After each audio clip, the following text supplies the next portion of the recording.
Dan untuk membahas lebih lanjut lagi pemirsa, kita telah terhubung melalui sambungan virtual dengan sejumlah narasumber. Sudah ada peneliti hidrologi, hutan, dan konservasi daerah aliran sungai Universitas Gadjah Mada, Bapak Hatma Suryatmojo.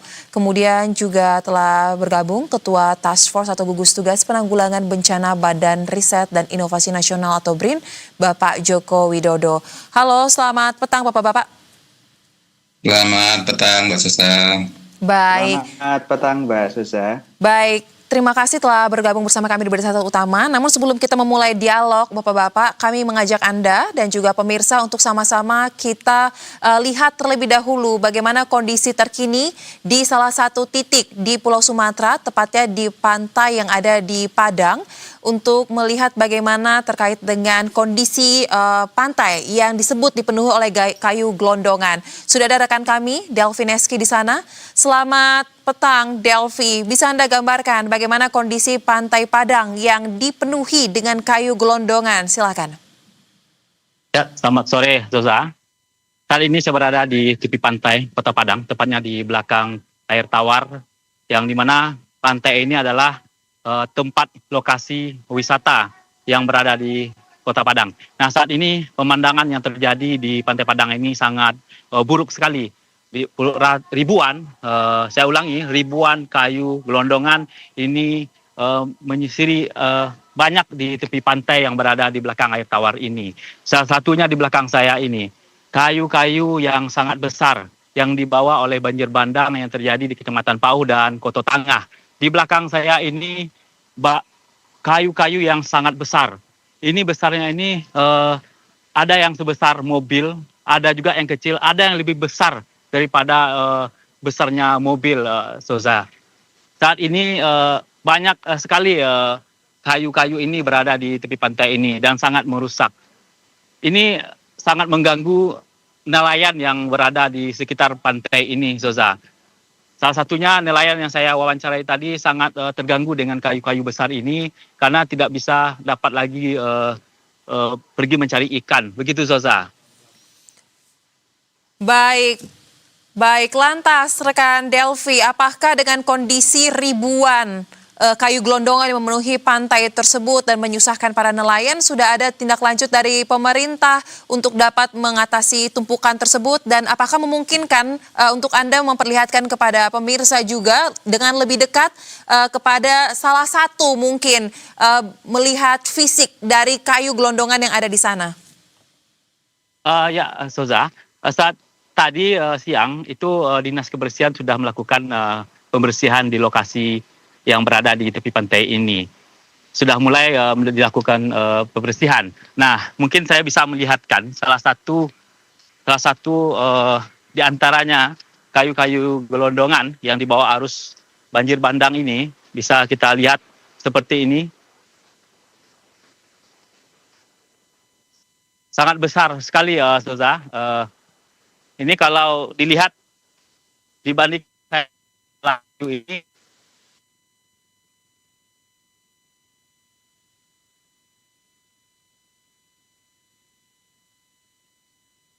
Tunggu dulu. Ribuan kayu yang dibawa arus banjir bandang. Begitu, Zoza. Baik. Dari gambar yang terlihat di belakang Anda, memang tampak sekali bahwa memang tumpukan dari kayu ini sangat banyak, ukurannya sangat besar. Tetapi yang menarik adalah ternyata ada beberapa kayu yang kita lihat ujungnya ini terlihat rapi ya. Tidak seperti kayu yang copot ataupun lepas secara natural ya dari tanah ya. Baik, terima kasih rekan Delvi Neski untuk laporan langsung Anda. Selamat kembali bertugas, jaga keselamatan, jaga kesehatan. Dan pemirsa, usai tadi kita menyimak langsung, melihat langsung kondisi di lapangan terkait dengan pantai yang dipenuhi oleh kayu gelondongan usai banjir bandang yang menerjang Pulau Sumatera. Saya tertarik untuk kita mendalami ini bersama-sama dengan narasumber. Saya mau ke Pak Hatma terlebih dahulu. Pak Hatma, sebagai seorang akademisi dan juga peneliti ya terkait dengan hidrologi dan juga konservasi daerah aliran sungai, Untuk data dan juga gambar yang beredar, bahkan tadi laporan dari teman Delvineski ya Pak, kontributor kami di Padang, apakah memang memungkinkan Pak ketika banjir bandang terjadi, walaupun memang curah hujannya sangat ekstrim, hujan 1 bulan dilakukan hanya dalam beberapa hari saja, ini bisa menyebabkan sampai kayu-kayu yang jumlahnya ribuan, yang kita belum tahu pastinya dari mana ini, semuanya turun Pak, hingga ke hilir. Bagaimana pandangan Anda? Ya, baik Mbak Susa, selamat sore. Jadi kalau kita melihat berbagai macam informasi yang berkembang, terutama di media sosial ya, yang banyak sekali masyarakat menunjukkan bagaimana kondisi kayu-kayu, lokayu yang itu semuanya teralirkan bersamaan dengan banjir bandang. Sebenarnya kita bisa cermati dari prosesnya Mbak Susa. Jadi banjir bandang itu berbeda dengan banjir-banjir yang pada umumnya kita jumpai mungkin di Pulau Jawa ya. Kalau banjir bandang itu sebenarnya satu proses alami yang itu diawali dengan adanya kejadian longsor pada lereng-lereng yang itu dekat dengan alur sungai.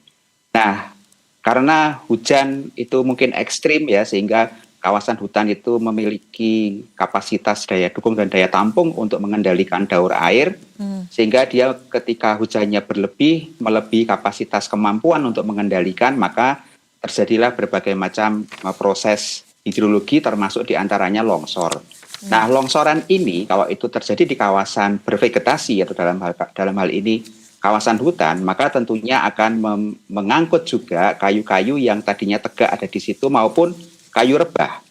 Nah, longsoran inilah yang kemudian menjadi penutup aliran sungai yang itu bisa kita istilahkan sebagai bendungan alami. Ini karena dia sifatnya alami bukan konkret seperti bangunan bendungan yang dibangun oleh manusia, maka ketika hujan terus berlangsung, lama-kelamaan air yang terbendung itu akan meluap dan dia tidak mampu untuk menahan, sehingga istilahnya bendungannya jebol. Nah, ketika bendungan jebol itulah kemudian terjadi pada saat yang bersamaan dengan debit yang sangat tinggi, membawa semua material baik tanah hasil erosi, hasil longsor, batang kayu, bahkan juga batu-batuan yang itu seketika kemudian hanyut sampai ke wilayah hilir. Sehingga orang menyebut itu seperti air bah gitu ya, atau kita secara ilmiahnya itu sebagai sebutan banjir bandang. Gitu Mbak Suza. Baik, tetapi Pak, pertanyaannya tadi, mungkin nggak sih dengan gambar yang beredar itu semua karena hanya banjir bandang, atau di sini disinyalir kuat terjadi degradasi atau penurunan fungsi hutan Pak di lokasi-lokasi menjadi hulu? Ya, saya kira itu perlu untuk segera diinvestigasi ya. Saya kira seperti berbagai pernyataan dari pemerintah juga berupaya untuk menertibkan dengan menginvestigasi. Tapi begini Mbak, kalau kita melihat dari batang kayu, jelas kayu-kayu itu berasal dari kawasan berhutan. Nah, sekarang pertanyaannya adalah kawasan berhutan yang mana? Sebagai informasi kita ketahui bersama ya, bahwa daratan Indonesia itu status daratan hanya terbagi menjadi 2, yaitu kawasan berhutan dan kawasan non-hutan atau diistilahkan area penggunaan lain. Kawasan hutan yang menurut data Kementerian Kehutanan dan Lingkungan Hidup tahun 2023 itu seluas 125 juta hektar atau 62% dari luas total daratan Indonesia. Artinya 38%-nya itu berupa kawasan non-hutan. Tapi perlu kita ingat, kawasan non-hutan pun itu juga bisa dalam kondisi penutupan bervegetasi. Jika kalau kita melihat dari citra satelit ataupun dari Google Earth, sepertinya itu hijau itu belum tentu itu adalah kawasan hutannya negara. Bisa saja itu kawasan hutan milik masyarakat.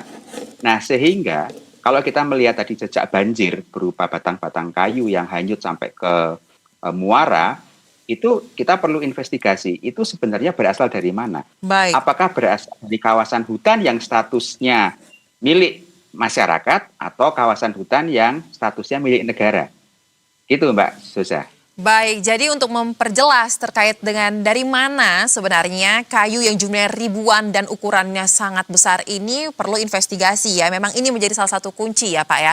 Nah, saya ingin beralih ke Pak Joko. Pak Joko, kita tahu bahwa dalam penanganan situasi bencana yang terjadi di Aceh, Sumbar dan juga Sumut, BRIN melalui gugus tugas penanggulangan bencana sudah diberikan mandat untuk terlibat ya Pak dalam penanggulangannya. Mungkin pada kesempatan ini kami ingin tanya terkait dengan sejauh apa progres yang sudah dijalankan sampai dengan hari ini, khususnya mungkin dalam pemanfaatan sains dan teknologi. Karena kan kita tahu banyak daerah yang masih terisolasi, kebutuhan listrik juga masih sulit dipenuhi dan juga air bersih, padahal ini sangat vital. Bagaimana Pak Joko, silakan.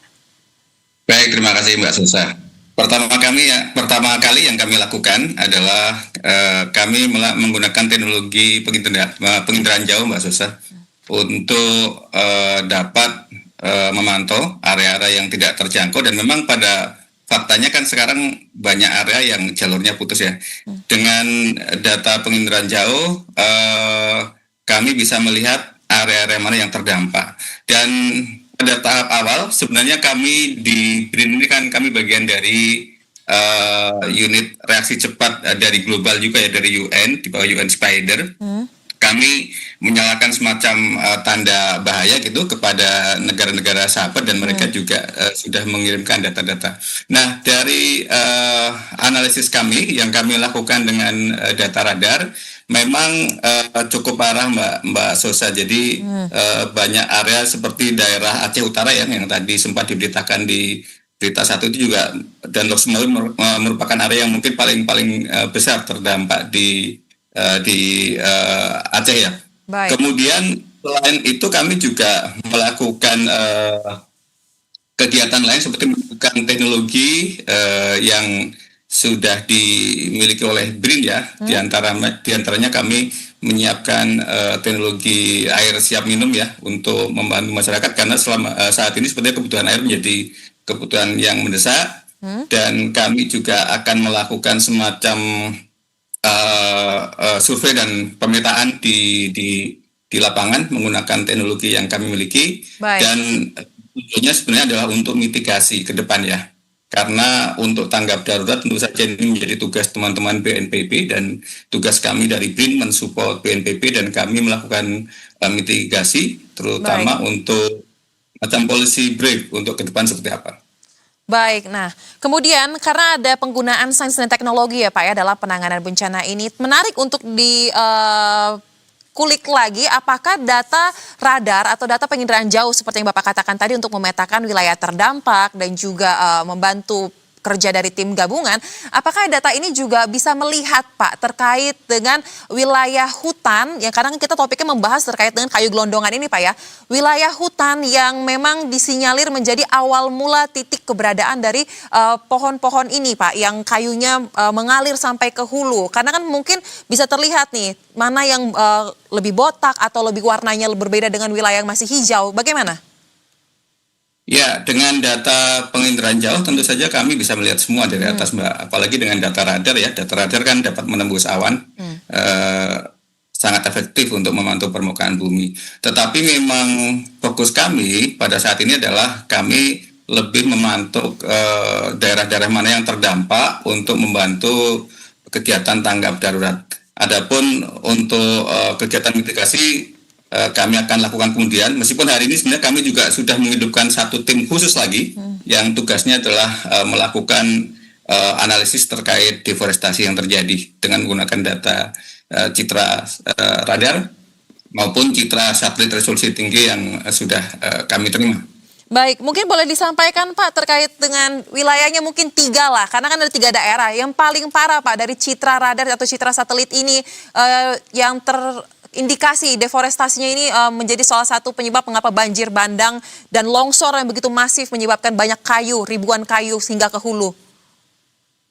Ya, kami mungkin belum bisa menyampaikan Mbak Sosa ya, karena memang analisisnya juga belum selesai, dan memang analisis kami itu nanti menjadi semacam policy brief ya yang akan kami laporkan kepada Kepala BRIN, dan Kepala BRIN juga akan melaporkan kepada Presiden, sehingga kami harus melakukan analisis dengan hati-hati, dan mohon maaf Untuk kali ini kami belum bisa menyampaikan. Baik, tidak apa Pak, kami akan menunggu, tetapi mungkin dari perspektif peneliti ataupun akademisi Pak Hatma, apakah dari pihak Anda mungkin peneliti hidrologi ini memiliki data terkait dengan sebagaimana sih dari tahun ke tahun Pak deforestasi ataupun kegiatan yang menggunakan lahan hutan tetapi tidak memperhatikan lagi keberlangsungan fungsi kedepannya ini secara masif dilakukan khususnya di wilayah Sumbar, Sumut dan juga di Aceh. Karena data yang kami himpun setidaknya di tahun 2024 mengatakan deforestasi di Sumbar saja ini sudah mencapai 32.000 hektar. Apakah dari tim Bapak memiliki data yang lain atau mungkin seperti apa Pak? Ya, sebenarnya ada banyak sekali referensi yang memberikan data dan informasi yang valid ya. Saya ambil contoh salah satunya dari lembaga Global Forest Watch ya. Mereka memiliki data terkait dengan tutupan hutan di Indonesia. Kalau kemudian kita ambil dari wilayah Aceh saja misalnya, di situ disebutkan bahwa Aceh itu hingga tahun 2020 ada sekitar 59% dari wilayah Aceh itu masih berupa hutan alam atau 3,37 juta hektar. Ya, ini sebagian besar ada di wilayah ekosistem Leuser ya. Tapi kemudian memang ada banyak sekali data susulan dari berbagai macam lembaga yang meneliti bahwa ya deforestasi kumulatif Aceh itu bahkan disebutkan bisa mencapai 700.000 hektar sejak tahun 1990 sampai sekarang. Kemudian kalau kita lihat di Sumatera Utara dengan data yang sama, itu disebutkan bahwa tutupan hutan di Sumatera Utara itu ternyata jauh lebih rendah persentasenya, Mbak Suza. Itu hanya sekitar 29% dari wilayah Sumatera Utara atau 2,1 juta hektar. Ya, yang itu disebutkan masih berupa hutan alam di tahun 2020. Itu relatif tersebar di pegunungan Bukit Barisan di bagian barat lah gitu ya, termasuk Taman Nasional Gunung Leuser yang di perbatasan Aceh dan Sumatera Utara, dan beberapa di antaranya termasuk ekosistem Batang Toru ya, yang sering kita bahas terkait dengan lokasi bencana ini. Sementara di Sumatera Barat, Mbak Suza, itu data tersebut juga menunjukkan angka 54% wilayah di Sumatera Barat itu masih berupa hutan alam atau 2,3 juta hektar. Sepertinya ini lebih luas dibandingkan di Sumatera Utara. Tapi kalau kemudian data tadi yang sempat Mbak Susa sebutkan juga bahwa deforestasi itu cukup masif, itu memang dari ketiga provinsi ini dari berbagai referensi itu disebutkan Sumatera Barat termasuk yang paling tinggi akselerasi proses perubahan hutan menjadi fungsi yang lain. Nah, sehingga ini menjadi salah satu provinsi yang laju kehilangan hutannya paling tinggi di Sumatera. Itu Mbak Susa. Baik, jadi memang perlu diperhatikan ya Pak ya, mengapa dampak dari banjir bandang ini bisa seluas ini. Mungkin ada garis benang merahnya dengan apa yang terjadi dengan kondisi hutan kita di wilayah Aceh, Sumatera Barat dan juga Sumatera Utara ya. Nah, kalau begitu saya tanyakan kepada Pak Joko lagi, dengan apa yang sudah dilakukan oleh tim gugus tugas penanggulangan bencana BRIN saat ini dan tengah berlangsung terus, kira-kira Pak, goals terakhir yang ingin ditunjukkan oleh BRIN kepada pemerintah khususnya untuk mencegah peristiwa serupa terjadi di kemudian hari, apalagi kita sudah dikatakan tidak lagi menjadi negara yang bebas dari ancaman siklon tropis. Silakan Pak Joko. Ya, tugas kami yang utama Mbak, seperti tadi sudah kami sampaikan ya, kami akan melakukan mitigasi karena kita tahu sendiri fenomena siklon tropis ini kan menjadi fenomena yang pertama ya, dan sekarang kita menjadi tersadar bahwa itu memang sangat mungkin terjadi. Dan tadi Pak Hatma menyampaikan bahwa karena curah hujan tinggi kemudian terjadi longsoran dan sebagainya, dan dengan adanya siklon tropis itu curah hujan bahkan bisa sampai 300 mm per hari ya, artinya itu sesuatu yang sangat luar biasa dan sangat mungkin untuk memicu banjir ya, sehingga kemudian kami di BRIN diberi tugas untuk melakukan mitigasi sehingga itu bisa dijadikan dasar untuk ke depan kami di Indonesia kita melakukan semacam perubahan ya terhadap skenario pengelolaan bencana nasional kita. Baik, Kita harapkan belajar dari peristiwa yang terjadi ini, investigasi seperti kata Pak Hatma, ini penting untuk mencari tahu dari mana asal muasal kayu gelondongan yang jumlahnya sangat banyak tersebut dan ada perubahan terkait dengan bagaimana kita menghadapi kesiapsiagaan potensi bencana yang ada di kemudian hari ya. Terima kasih untuk Pak Hatma dan juga Pak Joko telah berbagi analisa dan pandangannya bersama kami di Berita Satu Utama. Salam sehat Bapak, selamat kembali beraktivitas. Baik, terima kasih.